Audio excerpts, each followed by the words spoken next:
శ్రీరామచంద్రాయ నమః. శ్రీ సీతారామాభ్యాం నమః. శ్రీమద్ వాల్మీకి రామాయణము అరణ్యకాండము 9వ సర్గము. దండకారణ్యమునందలి రాక్షసుల ఎడ ఎట్టి వైరభావము లేకుండా వారిని చంపబోనుట ఎంతవరకు యుక్తమో అని సీతాదేవి శ్రీరామునకు విన్నవించుట. తన భర్తయగు శ్రీరాముడు సుతీక్ష్ణ మహర్షి యొక్క అనుమతితో బయలుదేరుటను చూచి సీతాదేవి ప్రేమతో యుక్తియుక్తముగా ఇట్లు వచించెను. ఆర్యపుత్ర, ఈ మునిధర్మము మహోన్నతమైనది, మిక్కిలి సూక్ష్మమైనది, అతి నిశితమైనది.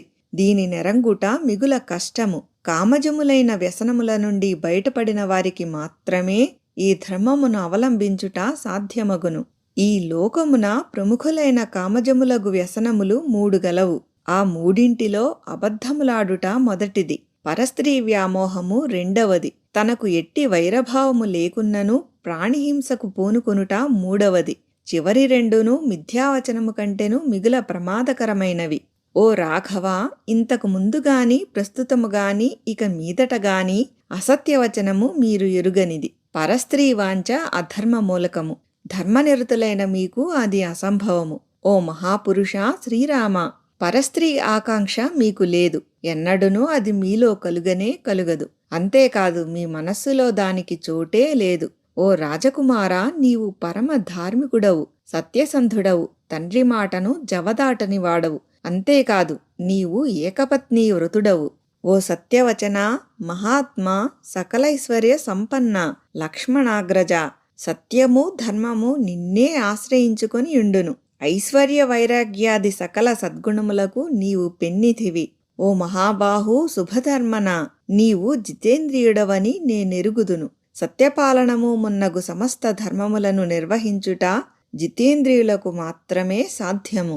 వైరభావము ఏమీయూ లేకున్నను మానవులు అజ్ఞానవశమున ఇతర ప్రాణులను హింసించుచుందరు. ఆ పరిస్థితి నీకు ఇప్పుడు ఎదురైనది. ఏలనన ఓ మహావీరా, దండకారణ్యములలో నివసించుచుండెడి మహర్షులను రక్షించుటకై రాక్షసులను యుద్ధమున వధించెదనని నీవు ప్రతిజ్ఞ చేసియుంటివి. ఈ కారణము వలననే నీవు సోదరునితో గూడి ధనుర్బాణములను ధరించి దండకారణ్యమని ప్రసిద్ధికెక్కిన వనములకు బయలుదేరితివి. ఆడిన మాట తప్పని వాడవు, చేసిన ప్రతిజ్ఞకు కట్టుబడియుండువాడవు. ఏకపత్ని వ్రతుడవు అయిన నీవు ఇట్లు బయలుదేరుటను జూచి అనవరతము నీ సౌఖ్యమును హితమును కోరుకొనుచుండెడి నా మనస్సు మిగుల వ్యాకులపడుచున్నది. ఓ వీరా, నీవు ఇట్లు దండకారణ్యములకు ప్రయాణము చేయుట నాకు తృప్తిగా లేదు. నేను అందులకు కారణములను తెలిపెదను వినుము. నీవు ధనుర్బాణములను చేబూని లక్ష్మణ సహితుడవై వనములలో అడుగిడిన పిమ్మట అచట సంచరించడి క్రూర మృగములపై రాక్షసులపై బాణములను ప్రయోగింతువు కదా. సమిధలు సమీపమున ఉండుట వలన అగ్ని యొక్క తేజోబలములు వృద్ధియగునట్లు ధనుర్బాణములను ధరించుట వలనను క్షత్రియుల యొక్క శౌర్యపరాక్రమములు తేజరిల్లును. ఓ మహాబాహు, పూర్వకాలమున మృగములు పక్షులు హాయిగా జీవించుచుండెడి ఒక పవిత్ర వనమున ఒక తపస్వి ఉండెడివాడు. అతడు సత్యవచనుడు, నిర్మలమైన మనస్సు గలవాడు. శచీపతి అయిన ఇంద్రుడు ఆ ముని తపస్సును భంగపరచుటకై ఒక ఖడ్గమును తీసుకొని భటుని రూపంలో ఆ ఆశ్రమమునకు వచ్చెను. పవిత్రుడైన ఆ తపస్వి నివసించుచున్న ఆ ఆశ్రమమునకు విచ్చేసిన పిమ్మట భటుని రూపములో ఉన్న ఇంద్రుడు వాడి అయిన తన చేతిలోని ఆ మహా ఖడ్గమును ఆ తాపసికడ న్యాసముగా ఉంచెను. ఆ తపస్వి తన యొద్ద నమ్మకముతో న్యాసముగా ఉంచిన ఆ ఖడ్గమును తీసుకొని వనమును సంచరించుచున్నప్పుడు దానిని రక్షించుటయందే తత్పరుడై ఉండెను. కందమూల ఫలాదులను సేకరించుటకై వెళ్ళునప్పుడు కూడా ఆ తాపసి న్యాసరక్షణ నిరతుడై ఆ ఖడ్గమును తన యొద్దనే ఉంచుకొనుచుండెడివాడు. ఆ తపోధనుడు అనుక్షణము ఆ ఖడ్గమును రక్షించుకొనుటయందే నిమగ్నుడైయుండుట వలన క్రమముగా తన తపస్సునందు ఏకాగ్రతను కోల్పోయెను. దాని ప్రభావమున అతని బుద్ధి హింసాత్మకముగా మారెను. ఆ శస్త్రము అనగా ఖడ్గము యొక్క సంపర్కము వలన ఆ ముని తపస్సునకు దూరమై అధర్మ మార్గమునకు లోనై హింసాత్మక చర్యలకు దిగెను. తత్ఫలితముగా ఆయనకు నరకము ప్రాప్తించెను. హింసా ప్రవృత్తిని కలిగించెడి ఒక శస్త్ర సంపర్కమున జరిగిన ఒక పూర్వ వృత్తాంతమిది. అగ్ని సంబంధము వలన ఆ వస్తువునందు మార్పు కలుగునట్లు శస్త్రము కలిగియుండుట చేతను మనుష్యుల బుద్ధులు మారుచుండును.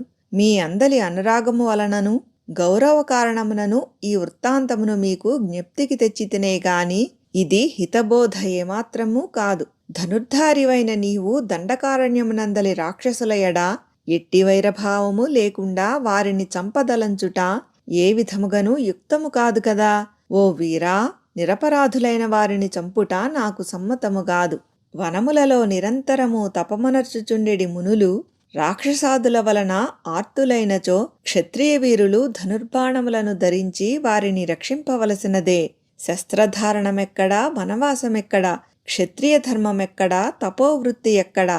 ఇవి అన్నియును పరస్పర విరుద్ధములు. ఇప్పుడు మనము వనవాసముననుంటిమి కనుక మనము వనజీవన ధర్మమైన తపఃప్రవృత్తినే కలిగి ఉండవలెను. అనగా మనము ఇచ్చట తపోవిధులను పాటించుటయే యుక్తము. ఓ ఆర్య, శస్త్రధారణము వలన బుద్ధి కలుషితమగును.